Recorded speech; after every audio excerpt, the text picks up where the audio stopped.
सन्दीप लामिछानेलाई थप समय हिरासतमा राख्न अनुमति लिने नेपाल प्रहरीको तयारी। आज सन्दीपलाई अदालतमा हाजिर गराइँदै राति 2 बजे राष्ट्रपतिलाई उठाएर संसद भङ्ग गरिएको प्रधानमन्त्री शेरबहादुर देउवाको भनाई। प्रधानमन्त्री कार्यालयलाई निर्वाचन आयोगले सोध्यो स्पष्टीकरण। लाइभ डिबेटमा आउन प्रधानमन्त्री देउवालाई एमाले अध्यक्ष केपी शर्मा ओलीको चुनौती।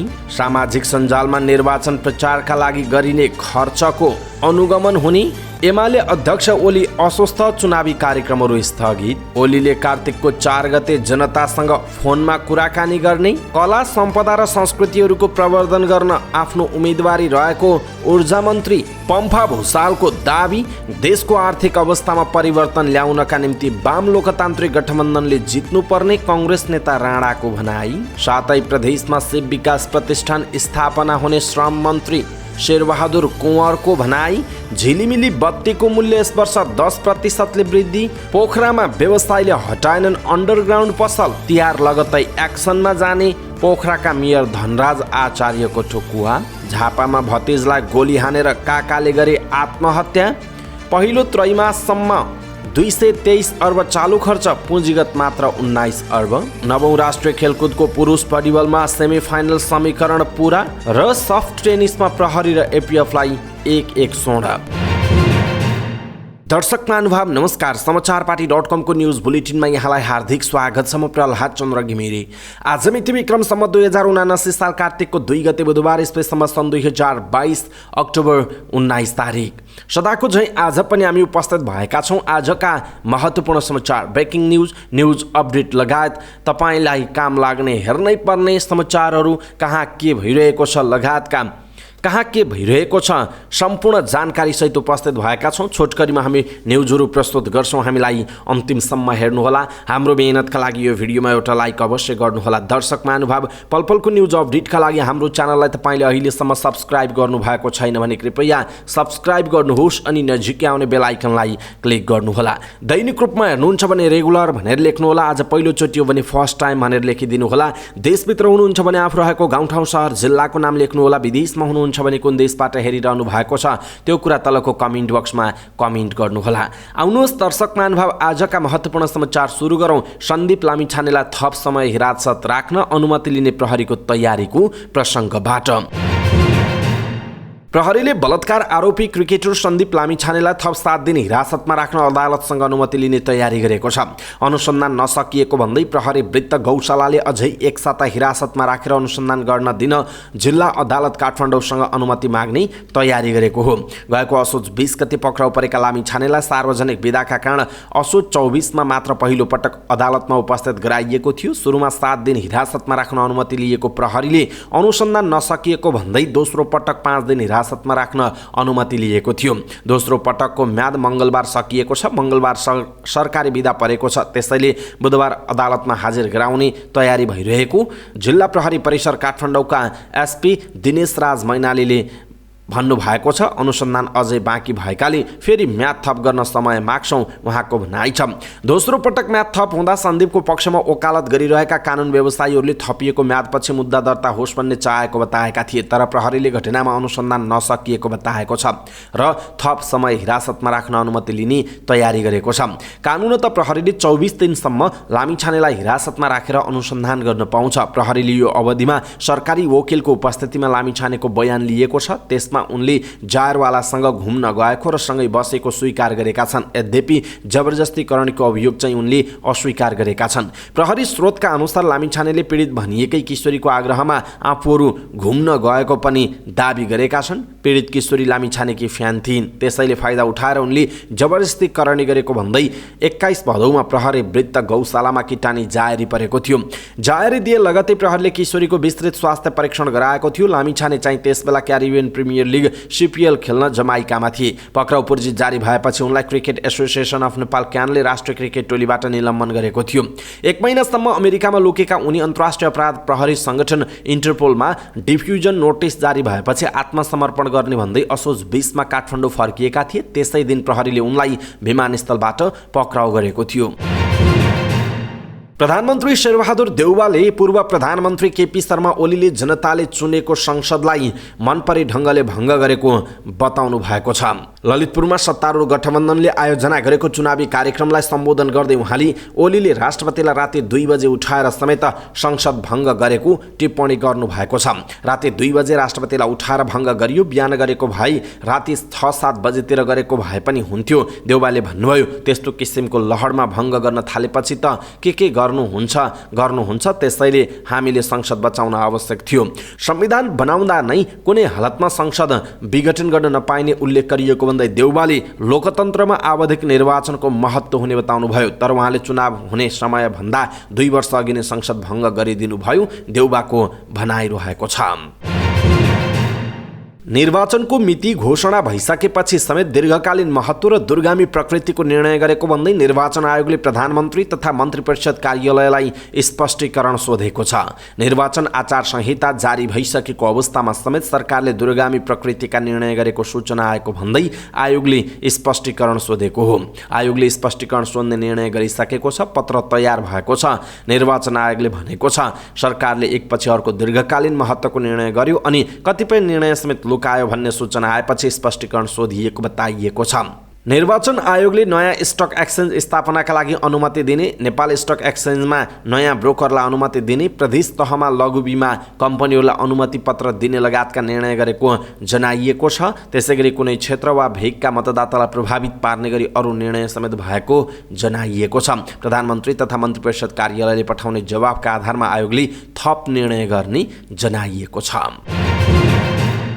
नेकपा एमालेका अध्यक्ष केपी शर्मा ओलीले प्रधानमन्त्री तथा नेपाली कङ्ग्रेसका सभापति शेरबहादुर देउवालाई लाइभ डिबेटमा आउन चुनौती दिनुभएको छ। सामाजिक सञ्जालमा धेरैले लाइभ डिबेटमा आउन आग्रह गरेको भन्दै ओलीले देउवासँग चुनावी एजेन्डाका आधारित बहसका लागि आफू तयार रहेको बताउनुभयो। पश्चिमा देशहरूमा चुनावको बेला लाइभ डिबेट हुने गरेको उल्लेख गर्दै ओलीले फेसबुकमा लेख्नु भएको छ, म त्यसका लागि तयार छु देउबाजी नि भनेर उहाँले प्रश्न गर्नुभएको छ। दर्शक महानुभाव, यसप्रति तपाईको धारणा के छ? आफ्नो धारणा तलको कमेन्ट बक्समा कमेन्ट गर्नुहोला। निर्वाचन आयोगले सामाजिक सञ्जालमा हुने निर्वाचन केन्द्रित गलत सूचना प्रवाहलाई सामाजिक सञ्जाल मेटा मार्फत अनुगमन र नियमन गर्ने भएको छ। काठमाडौँमा आयोजित मेटा इन्टिग्रिटी समिटलाई सम्बोधन गर्दै प्रमुख निर्वाचन आयुक्त दिनेश कुमार थपलियाले आगामी प्रतिनिधि सभा र प्रदेश सभा निर्वाचन केन्द्रित भएर सामाजिक सञ्जालमा हुने प्रचार प्रसार तथा खर्चलाई मेटा मार्फत अनुगमन गरिने जानकारी दिनुभएको हो। उहाँले आयोगले सामाजिक सञ्जालबाट हुने असामाजिक, अमर्यादित चरित्र, चिन्तन र क्रियाकलापलाई उपयोगी, आवश्यक र मर्यादित बनाउनका लागि मेटासँग सहकार्य गरिएको स्पष्ट पार्नुभयो। उहाँले सामाजिक सञ्जाल मार्फत निर्वाचनको स्वच्छतालाई प्रभाव पार्न नदिइने उल्लेख गर्नुभएको छ। नेकपा एमालेका अध्यक्ष केपी शर्मा ओली अस्वस्थ भएको समाचार छ। चुनाव प्रचार प्रसारका क्रममा गृह जिल्ला झापामा रहनुभएका उहाँ अस्वस्थ भएपछि मङ्गलबारदेखि घरमै आराम गरिरहनु भएको छ। झापाका एक एमाले नेताका अनुसार ओलीले गृह नगर दमकमै केही चुनावी कार्यक्रममा सहभागी हुने तय भएको थियो, तर ओलीलाई ज्वरो आएपछि ती कार्यक्रमहरू स्थगित गरिएका छन्। ओली घरमै औषधि खाएर आराम गरिरहनु भएको छ। आगामी मक्सिर 4 मा हुने प्रतिनिधि सभा निर्वाचनमा ओली झापा 5 बाट उम्मेदवार बन्नु भएको छ। यसैबीच नेकपा एमालेका अध्यक्ष केपी शर्मा ओलीले कार्तिकको 4 गते जनतासँग टेलिफोनमा कुराकानी गर्नुहुने भएको छ। कल केपीबा नाम दिएको आफ्नो फोटो सहितको पोस्टर सेयर गर्दै ओलीले फेसबुकमा लेख्नु भएको छ, कार्तिक 4 गते म तपाईको सम्पर्कमा हुनेछु, आउनुहोस् कुरा गरौँ। ओलीसँग कुराकानी गर्न चाहनेले उहाँको फेसबुकको मेसेज बक्समा आफ्नो नम्बर दिनुपर्ने जनाइएको छ। ऊर्जा, जलस्रोत तथा सिंचाई मन्त्री तथा गठबन्धनको तर्फबाट ललितपुर क्षेत्र नम्बर 3 की प्रतिनिधि सभा सदस्य उम्मेदवार पम्फा भुषालले कला, सम्पदा र संस्कृतिहरूको प्रवर्धन गर्न आफू उम्मेदवार बनेको बताउनु भएको छ। सत्तारूढ गठबन्धनले ललितपुर जिल्लामा आयोजना गरेको गठबन्धनका अगुवा कार्यकर्ता भेलालाई सम्बोधन गर्दै मन्त्री भुषालले ललितपुरको कला, सम्पदा, संस्कृति र परम्पराको प्रवर्धनका लागि प्रतिनिधि सभा सदस्यमा उम्मेदवारी दिएको बताउनु भएको हो। ललितपुर क्षेत्र नम्बर 1 का प्रतिनिधि सभा सदस्य उम्मेदवार नेपाली कङ्ग्रेसका नेता उदय शमशेर राणाले देशको आर्थिक अवस्थामा परिवर्तन ल्याउनका निम्ति वाम लोकतान्त्रिक गठबन्धनले 2/3 मत ल्याउनु पर्ने बताउनु भएको छ। उहाँले मक्सिर 4 गतेपछि गठबन्धनको सरकार बन्ने र देशको आर्थिक अवस्थामा सुधार ल्याई बेरोजगार युवाहरूलाई रोजगारी दिने लक्ष्य रहेको पनि बताउनुभयो। श्रम रोजगार तथा सामाजिक सुरक्षा मन्त्री शेरबहादुर कुँवरले सरकारले मुलुकभित्रै दक्ष जनशक्ति उत्पादन गर्ने लक्ष्यका साथ शिव विकास प्रतिष्ठान स्थापनाको प्रक्रिया अगाडि बढाएको बताउनु भएको छ। काठमाडौँमा आयोजित एक कार्यक्रममा बोल्दै मन्त्री कुँवरले देशमा विद्यमान बेरोजगार युवा जनशक्तिहरूलाई श्रम बजार अनुकूलको ज्ञान र सिप प्रदान गरी रोजगारी र स्वरोजगारीका अवसरहरू सृजना गर्ने भन्दै श्रम रोजगार तथा सामाजिक सुरक्षा मन्त्रालयले 7 प्रदेशमा शिव विकास प्रतिष्ठान स्थापनाको प्रक्रिया अगाडि बढाएको बताउनुभयो। उहाँले दक्ष जनशक्ति उत्पादन गर्नका लागि तयार पारिएको गठन आदेश मन्त्री परिषदमा विचाराधीन अवस्थामा रहेको बताउनुभयो। गठन आदेश पारित भएसँगै 7 प्रदेशमा शिव विकास प्रतिष्ठान स्थापनाको प्रक्रिया अगाडि बढ्ने उहाँले बताउनुभयो। तिहारमा प्रयोग हुने झिलिमिली बत्तीको मूल्य गत वर्षको भन्दा 10% सम्मले वृद्धि भएको छ। नेपाल विद्युतीय व्यवसाय महासङ्घले गत वर्षको तुलनामा यो वर्ष तिहारमा प्रयोग हुने झिलिमिली बत्तीको मूल्य 8 देखि 10% वृद्धि भएको बताएको हो। महासङ्घले अमेरिकी डलरको मूल्यमा आएको वृद्धि तथा राष्ट्र बैंकको नीतिका कारण बत्तीको मूल्य बढेर आएको महासङ्घले बताएको छ। तिहार नजिकिएसँगै बजारमा तिहार केन्द्रित वस्तुहरूको खरिद बिक्री बढ्न थालेको छ। फुलहरूको र झिलिमिली बत्तीको पर्वको रूपमा मनाइने तिहारका लागि बजारमा बत्ती, भाइ मसला, फूल जस्ता वस्तुहरूको बिक्री तथा खरिद सुरु भएको छ। अन्य सामानसँगै तिहारमा सबैभन्दा बढी बिक्री हुने झिलिमिली बत्तीको बिक्री पनि बजारमा सुरु भएको महासङ्घले जनाएको छ। पोखरा महानगरपालिकाले भदौको 13 गते 35 दिने म्याद दिँदै एक सूचना जारी गर्यो। व्यावसायिक रूपमा प्रयोग भएका अन्डरग्राउन्डलाई प्रयोजन अनुरूपमै पार्किङका लागि प्रयोग गर्नु नत्र कानुन बमोजिम हटाइनेछ। महानगरले त्यतिबेला सूचना जारी गरेको थियो जतिबेला काठमाडौँ महानगरका मेयर बालेन्द्र शाहले प्रयोजन विपरीत भएका अन्डरग्राउन्डका संरचनामा धमाधम डोजर चलाइरहेका थिए। पोखराको सूचनापछि धेरैले प्रशंसा पनि गरेका थिए। तर समय सकिएको करिब 1 महिना बित्न लाग्दा समेत एकाध बाहेक कुनै पनि व्यापारीले अन्डरग्राउन्डमा बनाएका आफ्ना व्यावसायिक संरचना हटाएका छैनन्। महानगरले असोज 12 गते सृजना चोकमा एक औपचारिक कार्यक्रम गर्दै भूमिगत पार्किङ सुरु गरेको उद्घोष पनि गर्यो। महानगरकै स्वामित्वमा रहेको भवनको भूमिगत तलाला पार्किङ प्रयोगका लागि खुल्ला गर्दै पोखराभरि अन्डरग्राउन्ड पार्किङ खुल्ला गरिएको बताइएको छ। महानगरले दिएको समय सीमा सकिने लागेको छ। यो सांकेतिक सुरुवात मात्रै हो। जसले पनि अन्डरग्राउन्डलाई प्रयोजन विपरीत प्रयोग गर्नु भएको छ सबैले हटाइदिनु होला उहाँको भनाइ थियो। तर महानगरले अन्डरग्राउन्ड पार्किङ सुरु गरेको लामो समय बितिसक्दा समेत न व्यापारीले हटाएका छन् न त घर धनीले नै। कुनै ताकेता महानगरले आफ्नो सूचना सकिएको 10 दिनपछि गत शुक्रबार अन्डरग्राउन्ड भवनका व्यावसायिक संरचनाको अनुगमन पनि गरेको थियो। अनुगमनमा पुगेका कर्मचारी तथा नगर प्रहरीले तिहार अघिसम्म आफ्नो संरचना खाली गरेर महानगरलाई सहयोग गर्न आग्रह समेत गरेका थिए। उनीहरूले अटेर गरेर डोजर लगाएर संरचना हटाइने र त्यसको खर्च समेत व्यवसायीबाटै असुल उपर गरिने समेत चेतावनी दिएका थिए। पोखरामा 250 भन्दा बढी भवन अन्डरग्राउन्ड सहितका रहेको जनाइएको छ। तर त्यसमध्ये मुस्किलले 60 वटा भवनले मात्रै प्रयोजन अनुरूप अन्डरग्राउन्डलाई पार्किङका रूपमा प्रयोग गरेको महानगरले जनाएको छ। झापाको गौरादह नगरपालिका 8 मा भतिजलाई गोली हानेर एकजना व्यक्तिले आत्महत्या गरेका छन्। जिल्ला प्रहरी कार्यालय झापाका अनुसार घटनामा स्थानीय 35 वर्षका जीवन शाहको मृत्यु भएको छ। उनले आफैले कञ्चटमा गोली हानेको नसक्ने देखिएको झापा प्रहरी प्रमुख एसपी विष्णुमणि पोखरेलले बताउनु भएको छ। यसको केही अघि शाहले उनका भतिज 15 वर्षीय हेमराजलाई गोली हानेका थिए। उनको बिर्तामोड स्थित बीएनसी अस्पतालमा उपचार भइरहेको छ। मृतक शाह सशस्त्र प्रहरी बलबाट अवकाश प्राप्त कर्मचारी रहेको जनाइएको छ। उनले ह्यान्डमेड पिस्तोलबाट गोली हानेको देखिएको छ। भतिजलाई गोली हानिए भन्दा 50 मिटर उत्तरमा रहेको गेउरिया खोला किनारमा बाँसको झ्याङमुनि शाह गम्भीर अवस्थामा फेला परेका थिए। प्रहरीका अनुसार उनको साथमा भेटिएको पिस्तोलमा 3 राउन्ड गोली समेत बरामद भएको छ। गोजीमा पनि 11 वटा गोली भेटिएको प्रहरीले जनाएको छ। उनीहरूबीच पारिवारिक विवाद हुन सक्ने आशंका गरिएको छ। घटनाको विषयमा थप अनुसन्धान भइरहेको प्रहरीले जनाएको छ। चालु आर्थिक वर्षको पहिलो त्रैमास साउनदेखि असोजसम्म 15.5% बजेट खर्च भएको छ। यसमा चालु खर्चको अंश ठूलो देखिन्छ। महालेखा नियन्त्रकको कार्यालयका अनुसार असोज मसान्तसम्म कुल 2 खर्ब 78 अर्ब 16 करोड रुपैयाँ बजेट खर्च भएको छ। पहिलो त्रैमासमा भएको यो खर्च चालु आर्थिक वर्षमा सरकारले विनियोजन गरेको 17 खर्ब 93 अर्ब 83 करोड रुपैयाँको 15.51% बराबर हो। नजिकिएको निर्वाचन र चाडबाडका कारण सरकार को चालु खर्चमा उच्च चाप देखिएको छ। असोज महिनामा मात्रै 1 खर्ब 15 अर्ब रुपैयाँ चालु प्रकृतिको खर्च भएको छ। असोज मसान्तसम्म 1 खर्ब 8 अर्ब रुपैयाँ मात्र भएको चालु खर्च असोजमा 2 खर्ब 23 अर्ब 75 करोड पुगेको महालेखाको तथ्याङ्कमा उल्लेख छ। चालु खर्च कुल लक्ष्यको 18.91% भएको जनाइएको छ।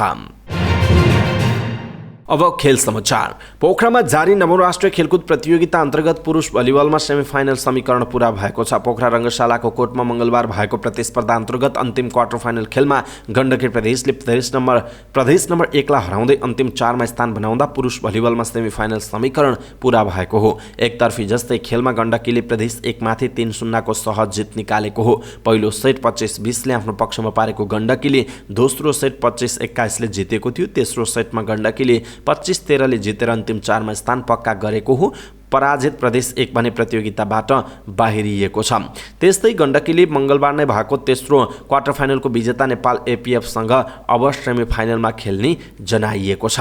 खेलको क्रममा एपीएफका लगातार 3 खेलाडी घाइते भएपछि क्वार्टर फाइनलको खेल केही समयका लागि स्थगित भएको थियो। खेलाडीकै विरोधबीच म्याट झुकेर खेलाइएको थियो। राष्ट्रिय प्रतियोगिता भए पनि भलिबल चाहिँ पुरानै नेट र म्याटमा खेलाइएको छ। पुरानो म्याट भएका कारण चिप्लिएर लगातार खेलाडी घाइते भएका हुन्। बुधबार 2 सेमिफाइनल खेल हुनेछ।